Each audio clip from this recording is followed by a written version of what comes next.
Hey everyone, welcome back to Investment Physics. So today I'd like to do another level one video.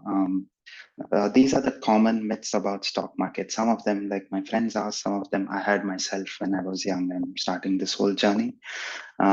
So the number one myth is only the smartest people can make money, or the most educated people, or only ones with PhD degrees, or something like that. That is actually not true. You do need an average level of intelligence, but you don't have to be like the smartest. As long as you are, let's say, sufficiently intelligent enough to understand some basic concepts and stick to some basic rules, you will do fine. Um, but then, and in fact, like I know people who have studied only 10th standard and they make a lot of money in stock market compared to engineers or PhDs or some things like that.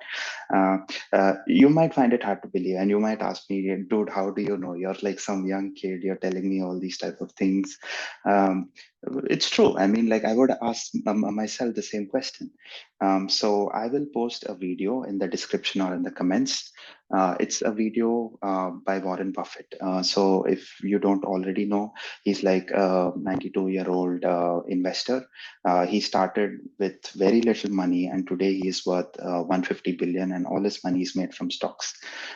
So you can see what he has to say about the same subject.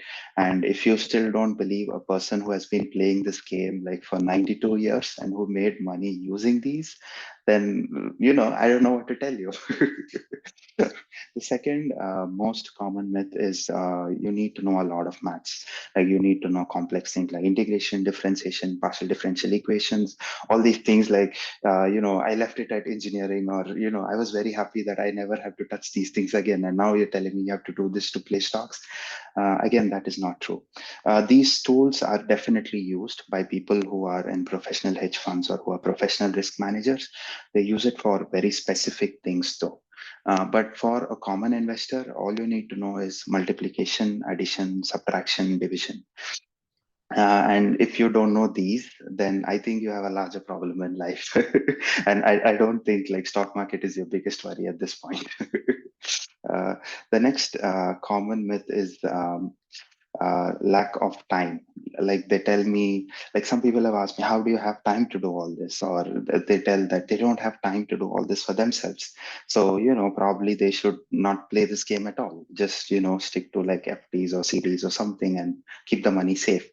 Um, so for these people, I asked them like, what is the latest show you have watched on Netflix? And they tell me like whatever they, tell me, like have never have I ever or whatever. And I asked them, how many hours did you spend on that this week? And they tell me they binged watched the whole thing in 2 days for 20 hours or something.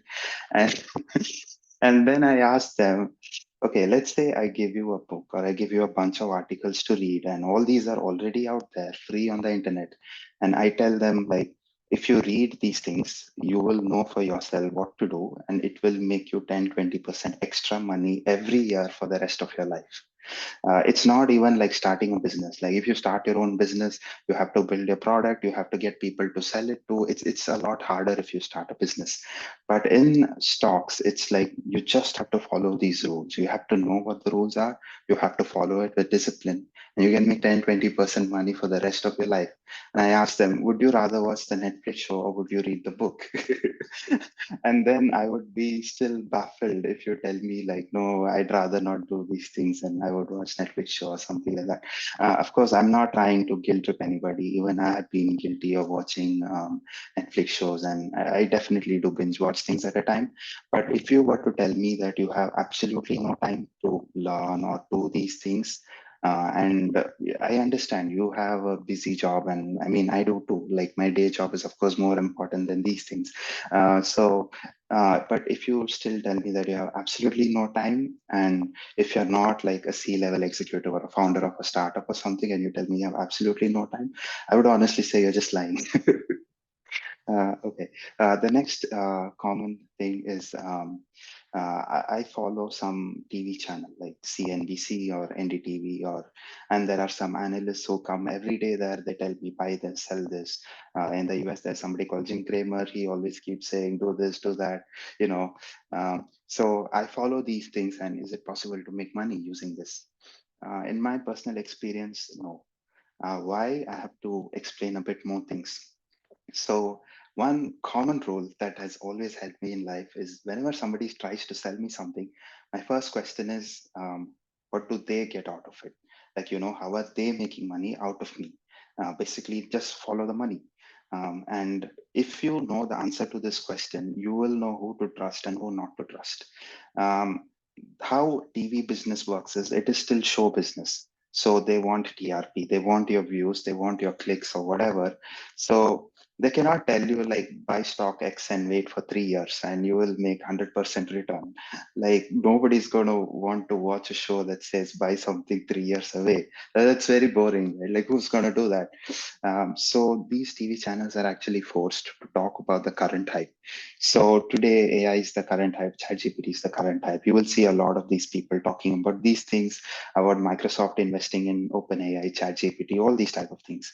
A few years ago, it was cryptocurrency. Everywhere, every website, every news article is all about Bitcoin. So this is the way the media works. They make money out of selling the hype. But if you're into hardcore investing, you are not looking for hype. You are looking for something that will give you money over a longer period of time. It could take 3 years, 5 years, sometimes 2 years. But these guys cannot talk about this. So then you might reverse this question on me, like, why am I telling you this? What's in it for me, right? Uh, well, let's just say I'm very happy with my current software job, and like I already do trading and all this stuff on the side. I'm actually happy with it. And the whole intent of this channel was to give very unbiased, non-BS views to my friends and family who are asking me these questions honestly. So I'm not trying to sell you anything, or I'm not trying to promote any products or something like that. These are just I'm sharing what I've learned over the years. That's about it. Um, the next question I get is I have to constantly watch the graph. Like every day, I have to open the market and I have to see what is happening to the price, or I have to do these complex charts and you see what is going up, what is going down, all these types of things. Um, so again, in my experience, if you do that, you're probably losing money. In fact, people who never watch the price for like months, quarters, or years, they make more money than somebody who is watching the price daily. Because one day it goes up plus 3%, next day minus 5%, and you'll get emotional. You'll think like maybe I should buy, maybe I should sell. All these type of things come to you. But if you have bought a solid company, which I will explain what exactly that is, if you have bought a solid company and if you do nothing, just chill, go to a beach, do your normal job, just check the stock price once every 2 or 3 months to see like, nothing has screwed up too much. As long as you do that, I think you should be okay. So I personally, I watch stock prices only 2 times a day, once at open and once at close. But that does not mean that's the only time I'm spending. I spend more time about thinking and reading books, searching news articles, these type of things. Basically, I'm formulating my next trade.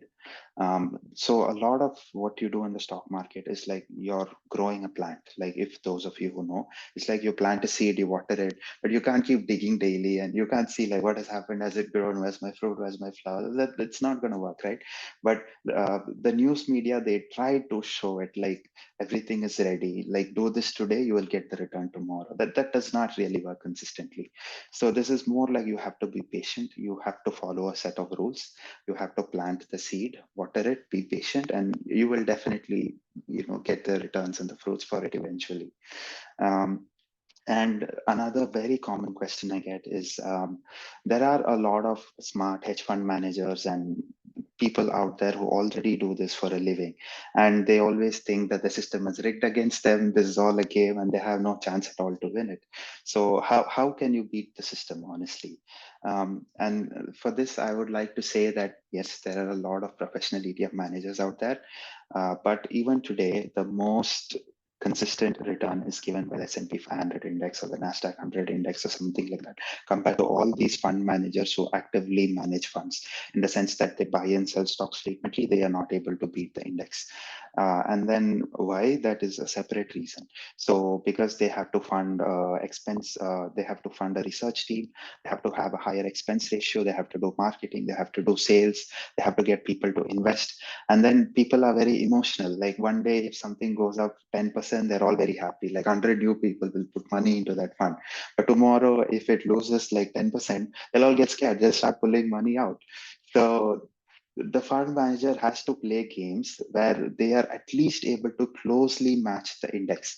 And because of this, they are not able to wait for a long period of time to give you money. They have to deliver results every quarter or every half year or every year at least, or else people will not give you money to play with. And their salary depends on how much money they are managing. So that is why, like, it's not a game rigged to you at all. It's actually a very fair game, I would feel. But if you were to play with your own money and you are not bothered by any of these fund managers or what they do, and if you are able to pick the correct stocks at the correct price, and if you are able to wait 2 or 3 years, you can easily beat the index or any fund manager out there, I can assure you. So these are the common myths I have. If you find value in my videos and if you enjoy it, please consider liking, sharing, and subscribing. Also, comment for any feedback you may have. And keep watching.